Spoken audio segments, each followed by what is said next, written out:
नौकरी से रिटायर हुआ हूँ, जिंदगी से नहीं। पत्नी की मौत के बाद कमलेश जी बिल्कुल टूट गए थे। उन्होंने सोचा था कि रिटायरमेंट के बाद वह अपनी पत्नी के साथ पूरे भारत की तीर्थ यात्रा करेंगे।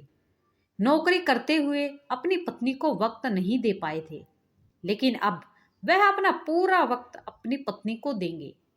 उनकी इच्छा थी कि वह अपनी पत्नी के साथ अपने पैतृक गांव चले जाएंगे और वहीं बाकी की जिंदगी बिताएंगे।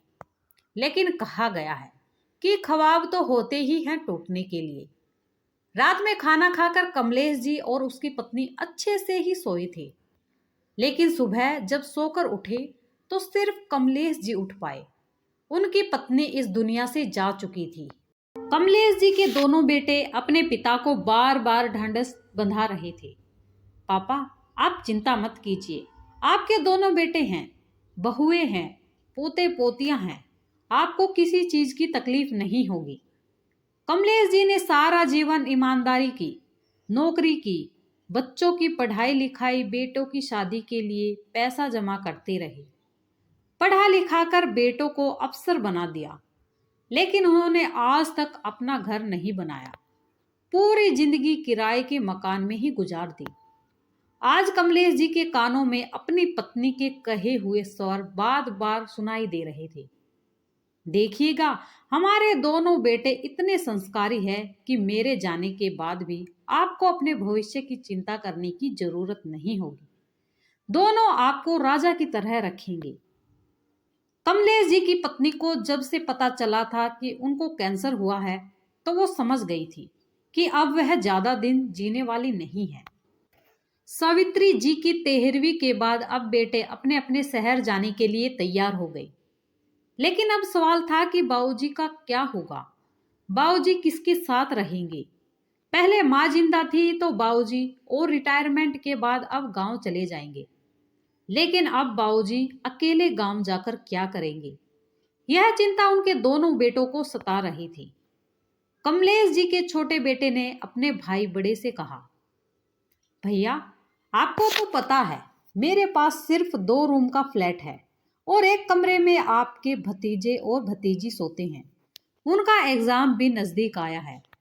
बाबूजी जाएंगे तो उनकी पढ़ाई में डिस्टर्ब होगा, इसलिए पहला 1 साल आप अपने पास रखिए। अगले साल मैं बाबूजी को अपने पास रख लूंगा। कमलेश जी के बड़े बेटे राकेश ने अपने छोटे भाई विनोद से कहा, इसमें सोचने वाली कोई बात नहीं है।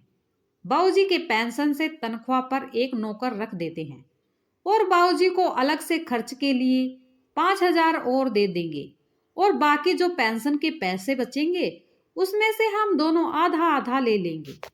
दोनों भाइयों की बात कमलेश जी सुन रहे थे।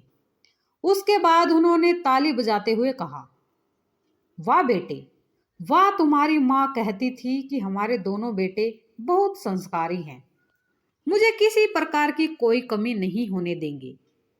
लेकिन मुझे तो लगता है कि तुम्हें शिक्षा तो ग्रहण की है, क्योंकि तुम बड़े पद पर नियुक्त हो, लेकिन तुम दोनों में संस्कार नहीं है। जब मैं कमाता हूं तब तुम दोनों को मुझे रखने में इतनी परेशानी हो रही है। अगर मैं कमाता नहीं तब तो लगता है तुम दोनों मुझे इस घर से ही बाहर फेंक देते। और हाँ सुनो, तुम दोनों कौन होते हो मेरे पेंशन के पैसे के हिसाब करने वाले? मैं नौकर रखूं या अकेले रहूं, यह सब मुझ पे छोड़ दो। तुम लोग बस यहां से चले जाओ। मेरे पेंशन के पैसे पर सिर्फ मेरा अधिकार है और मैं इसे जैसे चाहे खर्च करूंगा। पहले तो मैंने सोचा था कि हर महीने तुम दोनों को पैसे भेजूंगा, लेकिन अब तुम्हें एक फूटी कौड़ी भी नहीं दूंगा। तुम्हारी माँ का सपना था अपना घर बनाने का, उसके नाम से एक घर बनाऊंगा और उसी घर में एक छोटा सा स्कूल खोलूंगा और अपनी जिंदगी उसी स्कूल के सहारे काट लूंगा, लेकिन तुम्हारे पास नहीं जाऊंगा। कमलेश जी के दोनों बेटे आकर अपने बाबूजी से माफी मांगने लगे।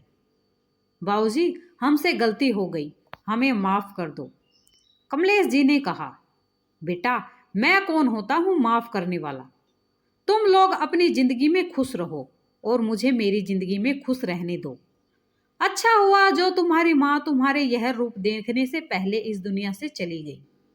उन्होंने अपने बेटों से साफ साफ कह दिया था कि बेटा, मैं सिर्फ नौकरी से रिटायर हुआ हूं, जिंदगी से नहीं।